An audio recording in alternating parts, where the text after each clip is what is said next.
মাধ্যমৰ সন্মানীয় প্ৰতিনিধিসকল, আমি উজনি অসম মুছলিম কল্যাণ পৰিষদৰ তৰফৰ পৰা শিৱসাগৰ প্ৰেছ ক্লাবত এই সংবাদ মেলৰ আয়োজন কৰিছোঁ।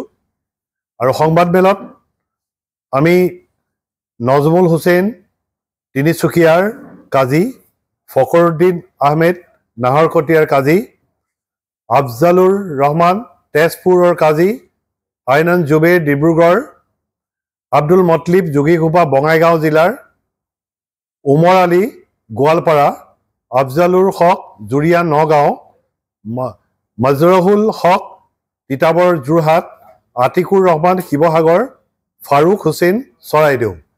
আমি 10 গৰাকী উজনি অসম নামনি অসমৰ 10 গৰাকী কাজী, চৰকাৰী কাজীৰ উপস্থিতিত উজনি অসম মুছলিম কল্যাণ পৰিষদে আমি এক বিস্তৃতভাৱে আলোচনা কৰিলোঁ। আলোচনা কৰি আমি অসমৰ মুখ্যমন্ত্ৰী ডক্টৰ হিমন্ত বিশ্ব শৰ্মা ডাঙৰীয়াই অসমত কাজীৰ পদটো বিলুপ্ত কৰাৰ কাৰণে যি কাম কৰিছে তাৰ সেই সন্দৰ্ভত আমি বিস্তৃতভাৱে কাজীসকলৰ সৈতে আলোচনা কৰিলোঁ। আৰু কাজীসকলৰ সৈতে আলোচনা কৰাৰ অন্তত এটা কথাত আমি উপনীত হৈছোঁ যে ইছলামিক মেৰিজ ৰেজিষ্ট্ৰাৰ হিচাপে, মুছলমান বিবাহ পঞ্জীয়ক হিচাপে কাজীৰ যিটো দায়িত্ব আছিল, সেই কাজীৰ দায়িত্বটো লৈ পেলাই অসম বিধানসভাত তেওঁলোকে কেবিনেট ডিচিশ্যন লৈ সেই দায়িত্বৰ পৰা কাজীৰ অব্যাহতি দিয়াৰ সিদ্ধান্ত গ্ৰহণ কৰিছে যদিও এইটো গভৰ্ণৰ নটিফিকেশ্যনৰ কাৰণে অৰ্ডাৰটো গৈছে, তেওঁলোকে গভৰ্ণৰে এতিয়ালৈকে অসমৰ মাননীয় ৰাজ্যপালে ইয়াত স্বাক্ষৰ কৰা নাই। আৰু এই কাজী পদটো ইছলামিক মুছলমান সমাজৰ অতি গুৰুত্বপূৰ্ণ আৰু সন্মানীয় এটা পদ। এই পদটো যিকোনো ক্ষেত্ৰতে বাহাল ৰাখিবই লাগিব। অসমৰ বসবাস কৰা অসমীয়া মুছলমানসকল নালাগে, ভাৰতৰ বিভিন্ন ৰাজ্যত বসবাস কৰা মুছলমানসকলে কাজী তেওঁলোকৰ নিতান্তই প্ৰয়োজনীয়। আমাৰ শৰীয়তৰ যিটো নীতি নিয়ম, নীতি নিৰ্দেশনা, এই সমগ্ৰ নীতি নিৰ্দেশনাৰ কাৰণে কাজীৰ অতি গুৰুত্বপূৰ্ণ ভূমিকা আছে আমাৰ ইছলামিক শৰীয়তৰ নিয়ম মতে। সেয়েহে কাজী পদটো থাকিব লাগিব। উজনি অসম মুছলিম কল্যাণ পৰিষদে আজি অসমৰ বিভিন্ন জিলাৰ পৰা অহা কাজীসকলৰ লগত আলোচনা কৰি এটা ঐক্যমতত উপনীত হৈছোঁ যে অসম চৰকাৰে কাজী পদটো বিলুপ্ত কৰিব বিচাৰিলেও আমি তাৰ তীব্ৰ বিৰোধিতা কৰিছোঁ। কাৰণ কাজীসকলক গভৰ্ণমেণ্ট নটিফিকেশ্যন তেওঁলোকে দি পেলাইহে নিযুক্তি দিয়ে, চৰকাৰীভাৱে তেওঁলোকক নিযুক্তি দিয়া হয়। সেইকাৰণে কাজী পদটো অতি গুৰুত্বপূৰ্ণ আৰু কাজী পদটো ৰখা অতি বাঞ্ছনীয় আৰু থাকিবই লাগিব। আজি উজনি অসম মুছলিম কল্যাণ পৰিষদে শিৱসাগৰৰ সংবাদ মেলৰ পৰা অসম চৰকাৰৰ সন্মানীয় মুখ্যমন্ত্ৰী ডক্টৰ হিমন্ত বিশ্ব শৰ্মা ডাঙৰীয়াক অনুৰোধ কৰিছোঁ যে ব্ৰিটিছ আমোলৰ পৰা দেশ স্বাধীন হোৱাৰ পৰা, দেশে স্বাধীনতা লাভ কৰাৰ ৭৫ বছৰ পাছৰ পৰা বৰ্তমানলৈকে অসমীয়া সমাজ বুলিয়ে নহয়, ভাৰতৰ বিভিন্ন ৰাজ্যত কাজীৰ প্ৰাসংগিকতা আছে, কাজীৰ প্ৰাসংগিকতা থাকিব, অনন্তকাললৈকে থাকিব। সেইকাৰণে কাজী পদটো বিলুপ্ত কৰাৰ বিৰোধিতা কৰি সদৌ অসম চৰকাৰী কাজী সন্থাৰ তৰফৰ পৰা এটা গোচৰ তৰা হৈছে গুৱাহাটীত। এটা গোচৰ তৰা হৈছে যে কাজী পদটো বাহাল ৰাখিব লাগে। এইটো জুডিচিয়েলি, এইটো ন্যায়িক আদালতত এইটো বিচাৰাধীন হৈ আছে। যিহেতু কাজী পদৰ ইছলামিক মেৰিজ ৰেজিষ্টাৰ যিটো পদ, এই পদটো বাহাল ৰাখিবৰ কাৰণে এটা গোচৰ পঞ্জীয়ন কৰা হৈছে আৰু গোচৰটো ন্যায়িক জিম্মাত আছে আৰু এইটো গোচৰটো নিৰ্দিষ্ট গতিত ন্যায়িক দিশত গৈ আছে। সেইকাৰণে তাত আমি বিশেষ ক'বলৈ নাযাওঁ। কিন্তু ইছলামিক শৰীয়ত মতে কাজীৰ মুছলিম মেৰিজ ৰেজিষ্টাৰ হোৱাৰ বাদেও কাজীৰ অন্যান্য আনুষংগিক বহু কাম আছে। এই কামখিনি আমি ৰাখিব লাগিব। ৰখাৰ কাৰণে আমাৰ ধৰক ঘৰত আমাৰ ককাই ভাইৰ মাজত যিটো কাজিয়া কণ্ডল, আমাৰ সম্পত্তিৰ লৈ যিটো কিবা কাজিয়া, প্ৰতিপত্তিৰ ডাইভোৰ্চ হৈছে নাই, তালাক হৈছে নাই, শৰীয়ত মতে তাৰ কাজীয়ে নিৰ্দেশনা দিয়ে। মছজিদৰ ইমাম নিযুক্তিৰ প্ৰসংগতো কাজীৰ বিশেষ ভূমিকা থাকে।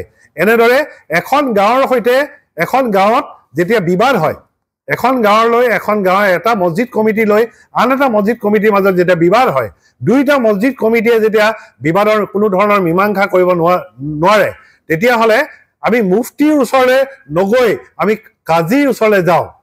কাৰণ মোগল সম্ৰাটৰ দিনৰ পৰা এটা কথা চলিছে যে মোগল সম্ৰাটৰ দিনত এনেকুৱা এটা কাজিৰ শক্তি আছিলে, এনেকুৱা ধৰণৰ কাজিৰ এটা পাৱাৰ আছিলে, ক্ষমতা আছিলে যে মোগল সম্ৰাটৰ সময়ত মোগল পৰ্যন্ত দিব পাৰিছিলে। সেইটো সময়ত মোগল সম্ৰাটৰ দিনত। তাৰ পাছত ব্ৰিটিছ আমোলত ব্ৰিটিছসকলেও কাজিৰ মৰ্যাদাটো, ব্ৰিটিছে 150-200 বছৰ শাসন কৰিলে ভাৰতবৰ্ষ, অসমো শাসন কৰিলে, কিন্তু ব্ৰিটিছ চৰকাৰে কাজিৰ এই মৰ্যাদাটোক হানি কৰিব নিদিলে, হানি বিঘিনি নহ'লে। ব্ৰিটিছসকল খ্ৰীষ্টান, কিন্তু ব্ৰিটিছসকলেও কাজিৰ পদমৰ্যাদা অক্ষুণ্ণ ৰাখিলে। স্বাধীন দেশত 47 চনৰ দেশ স্বাধীন হোৱাৰ পৰা 2023 চনলৈকে কাজিৰ যিটো মৰ্যাদা, এই মৰ্যাদা অক্ষুণ্ণ ৰখা হ'ল। কিন্তু আমাৰ সমাজত যিবিলাক নামনি অসম, মধ্য অসমত আৰু বিভিন্ন উজনি অসমতো এতিয়া বাল্য বিবাহৰ যিটো প্ৰয়োভৰ হৈছে, বাল্য বিবাহটো ৰোধ কৰাৰ ক্ষেত্ৰত ইছলামিক শৰীয়ত মতে আমাৰ Islamic marriage register and divorce act 1935 না, এইখনৰ ওপৰতে গভৰ্ণমেণ্টে কৈছে। এইখনৰ ওপৰত এটা কথা যে নাবালক আৰু সাবালক বুলি কৈ আমি নাবালকৰ বিবাহ মাইনৰৰ তেওঁলোক মেৰিজ কৰাও বুলি এটা অভিযোগ সততে শুনা যায়। আৰু গ্ৰাম্য অঞ্চলত অশিক্ষিত মুছলমান কিছু সমাজত বাল্য বিবাহৰ প্ৰচলন অধিকভাৱে প্ৰসাৰতা দেখা গৈছিলে। সেইকাৰণে অসমৰ মুখ্যমন্ত্ৰীয়ে এই বাল্য বিবাহটো বন্ধ কৰাৰ কাৰণে কাজী পদটো খাৰিজ কৰিব বিচাৰিছিল। কিন্তু আমি এটা কথা ক'ব বিচাৰিছোঁ, কাজীয়ে অসমৰ প্ৰতিখন জিলা সদৰত থকা কোনো কাজীয়ে বাল্য বিবাহ কৰোৱা নাই। যদি বাল্য বিবাহ কৰিলেহেঁতেন তেনেহ'লে একোজন কাজী আদালতৰ দ্বাৰস্থ হ'বলগীয়া হ'লহেঁতেন, আদালতৰ কাঠগড়াত উঠিবলগীয়া হ'লহেঁতেন। তেওঁলোকে কোনে কৰে? গ্ৰাম্যাঞ্চলৰ ভিতৰুৱা অঞ্চলত অশিক্ষিত মুছলমান সমাজত যিসকল লোক বসবাস কৰে, তেওঁলোকে 13, 14, 15 বছৰ বা 16 বছৰ ছোৱালীকে তেওঁলোকে মেচিয়ৰ নোহোৱাকৈ, প্ৰাপ্তবয়স্ক নোহোৱাকৈ কোনোবা মৌলবী এজন আনি পেলাই গাঁৱত ভিতৰুৱা এখন অঞ্চলত তেওঁলোকে মনে মনে গোপনে বিয়া কৰাই দিয়ে। আৰু সেই বিবাহটোৰ জৰিয়তে তেওঁলোক অন্তঃসত্ত্বা হয়। তাৰপিছত সেই হাজবেণ্ডে এৰি দিয়ে, ছোৱালীজনীক এৰি দিয়ে। সেই মহিলাগৰাকীয়ে স্বামীৰ পৰাও সহযোগিতা নাপালে, অন্তঃসত্ত্বাও হ'ল, তেওঁলোকৰ গৰ্ভৱতী হ'ল, তেওঁলোকে আকৌ কাৰোবাৰ ঘৰে ঘৰে কাম কৰিবলগীয়া, দিন হাজিৰা কৰি থাকিবলগীয়া এক পৰিৱেশৰ সৃষ্টি হয়। এনেকুৱা যাতে অৰাজক পৰিস্থিতিৰ সৃষ্টি নহয় তাৰ কাৰণে অসম চৰকাৰে এই বাল্য বিবাহ বন্ধ কৰিছে। আমি অসম চৰকাৰক ধন্যবাদ জনাইছোঁ। কিন্তু কাজীসকলে কোনোদিনেই বাল্য বিবাহ কৰোৱা নাই। বাল্য বিবাহ কৰোৱা হ'লে অসমৰ আজি 10 গৰাকী কাজী উপস্থিত আছে অসমৰ বিভিন্ন জিলাত, বা 30-35 গৰাকী কাজী সকলোৱে আদালতত উঠিবলগীয়া হ'লহেঁতেন। আপুনি বাল্য বিবাহ কেলে কৰালে? কোনো কাজী এতিয়া দুখৰ আইনৰ আঙুলি ফালে যোৱা নাই যে বাল্য বিবাহ কৰোৱাৰ ক্ষেত্ৰত। সেইকাৰণে কাজীয়ে ওচৰলে এই ভিতৰুৱা অঞ্চলৰ পৰা মনে মনে যিবিলাক বাল্য বিবাহ কৰে, সৰু সৰু মৌলবীবিলাক দি পেলাই, মৌলবীবিলাক দি পেলাই তেওঁলোকে যে বাল্য বিবাহ কৰোৱাই, এই মাদ্ৰাছাত পঢ়ি থকা 2-এজনক দি পেলাই যে বাল্য বিবাহ কৰোৱাই, সেইসকল কাজী নহয়। তেওঁলোকে বিবাহ কৰাব নোৱাৰে। তেওঁলোকে উকা কাগজ এখনত আমুকৰ সাক্ষীত নিকাহ হ'ল বুলি এনে কাগজ এখনত চাইন কৰি থৈ গুচি যায়। সেইটো বিয়া নহয়। এতিয়া আমাৰ কথা হ'ল যে আমাৰ কাজী পদৰ যিটো মৰ্যাদা, ইছলামিক মেৰিজ ৰেজিষ্টাৰ হিচাপে কাজীৰ পদটো ৰাখিব লাগে। আৰু সেইটো ক্ষেত্ৰত অসম চৰকাৰৰ সৈতে কাজী সন্থাৰ এক আইনী যুঁজ হৈছে। এই আইনী যুঁজৰ প্ৰক্ৰিয়াত যেতিয়া আইনৰ ফালৰ পৰা যি নিৰ্দেশনা দিয়ে, সেই নিৰ্দেশনাটো আমি মানি ল'ম।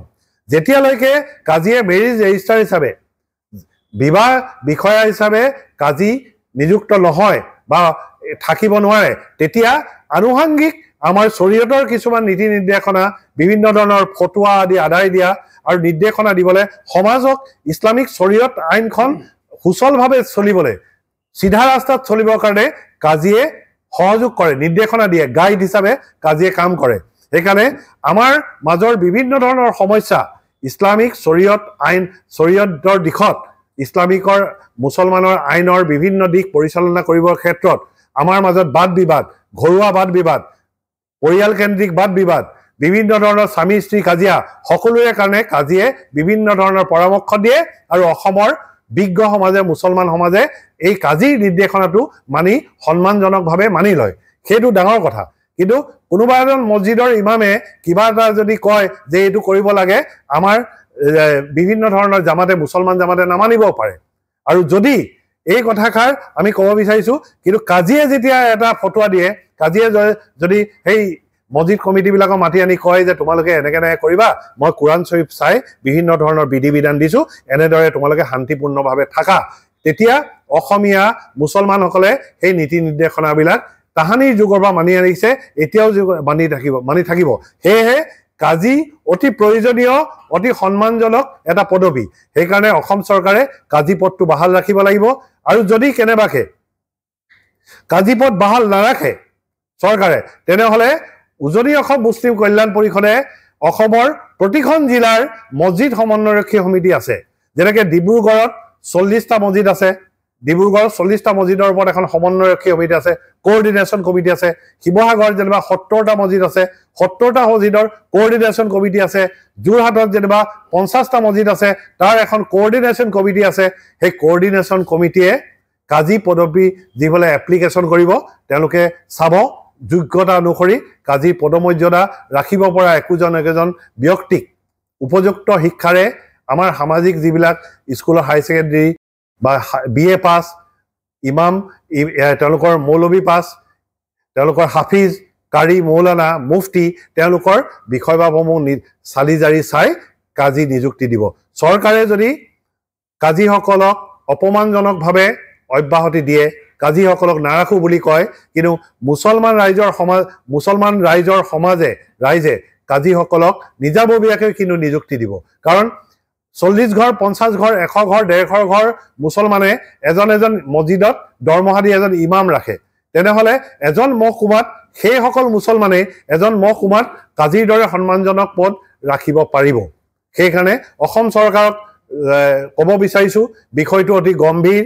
আমাৰ ধৰ্মীয় আৱেগ অনুভূতিক যাতে অসম চৰকাৰে সন্মান দিয়ে,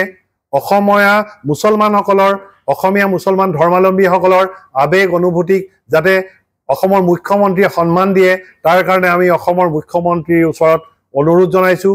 আৰু এটা কথা ক'ব বিচাৰিছোঁ, আৰু তথাপিও যদি অসম চৰকাৰে নামানে, তেনেহ'লে সদৌ অসম চৰকাৰী যিসকল কাজী আছে, চৰকাৰী পঞ্জীয়ন মতে যিসকল কাজী অন্তৰ্ভুক্ত হৈছে, তেওঁলোকক লৈ আমি গুৱাহাটী দিছপুৰত এখন বিশাল প্ৰতিবাদী কাৰ্যসূচী গ্ৰহণ কৰিম গুৱাহাটীত। আৰু তেওঁলোকৰ অৱস্থান ধৰ্মঘটৰ জৰিয়তে আমি প্ৰতিবাদী কাৰ্যসূচী গ্ৰহণ কৰিম উজনি অসম মুছলিম কল্যাণ পৰিষদে। উজনি অসম মুছলিম কল্যাণ পৰিষদে কাজীসকলৰ লগত আলোচনা কৰাৰ এটাই কথা যে কাজী পদটো অতি সন্মানীয়, ব্ৰিটিছ যুগৰ পৰা চলি আহিছে, দেশ স্বাধীন হোৱাৰ পাছত 75 বছৰ চলি আছে, ভাৰতৰ অন্যান্য ৰাজ্যত চলি আছে। অসমত কাজী বিলুপ্ত কৰিছে ডক্টৰ হিমন্ত বিশ্ব শৰ্মাই, কিন্তু অন্যান্য ৰাজ্যবিলাকত কাজী পদ চলি আছে, বাহাল থাকিব। আৰু তাৰ কাৰণে উচ্চ ন্যায়ালয়ত যদি দ্বাৰস্থ হোৱাৰ পিছত কিবা যদি উচ্চ ন্যায়ালয়ত যদি বিচাৰটোত সুফল নাপায়, উচ্চতম ন্যায়ালয়ৰ দ্বাৰস্থ হোৱাৰ কাৰণেও চিন্তা চৰ্চা ইতিমধ্যে কৰিছে। উচ্চতম ন্যায়ালয়ৰ অৱসৰপ্ৰাপ্ত কেইবাগৰাকী ন্যায়াধীশে কাজী পদটো বাহাল ৰখাৰ ক্ষেত্ৰত ইচ্ছা প্ৰকাশ কৰিছে আৰু তেওঁলোকে আগ্ৰহ প্ৰকাশ কৰিছে। সেয়েহে আমি অসম চৰকাৰক পুনৰবাৰ অনুৰোধ কৰিছোঁ যে মাননীয় মুখ্যমন্ত্ৰী ডাঙৰীয়া, অসম চৰকাৰৰ প্ৰতিনিধিসকলক সকলোকে কৈছোঁ যে কাজী পদটো বাহাল ৰাখক, অন্যথা আমি গণতান্ত্ৰিকভাৱেও আইনী প্ৰক্ৰিয়া চলি আছে, কিন্তু আমি গণতান্ত্ৰিক প্ৰক্ৰিয়াৰো আমি আন্দোলনটো কাজীক বচোৱা যিটো শৰীয়ত বচোৱাৰ যিটো আন্দোলন, সেই আন্দোলনটো ঐতিহাসিক শিৱসাগৰৰ পৰা আৰম্ভ কৰি আমি চলাই যোৱাৰ কাৰণে প্ৰচেষ্টা অব্যাহত ৰাখিম। ধন্যবাদ। অসমৰ সংবাদ জগতখনৰ বাবে এক সুখবৰ। নৰূপ নসাজেৰে প্ৰায় 30 বছৰীয়া অভিজ্ঞতা পুষ্ট সাপ্তাহিক কবচ পুনৰ এবাৰ ৰাজ্যৰ মাজলৈ। স্বত্বাধিকাৰী প্ৰণীতা কলিতাৰ দ্বাৰা প্ৰকাশিত আৰু অমৰজ্যোতি প্ৰিণ্টাৰ্ছ, গুৱাহাটী কমাৰ্চ কলেজৰ বিপৰীত ফালে মুদ্ৰিত। আমাৰ ঠিকনা মুখ্য কাৰ্যালয় অসম ফৰেষ্ট স্কুল, হৰি মন্দিৰ পথ, গুৱাহাটী, আৰু অস্থায়ী কাৰ্যালয় কলিতা মাৰ্কেট, বিজয়নগৰ, কামৰূপ, অসম। মোবাইল নং 9435114666 আৰু 7024722813। Mail ID probhatiahom@gmail.com।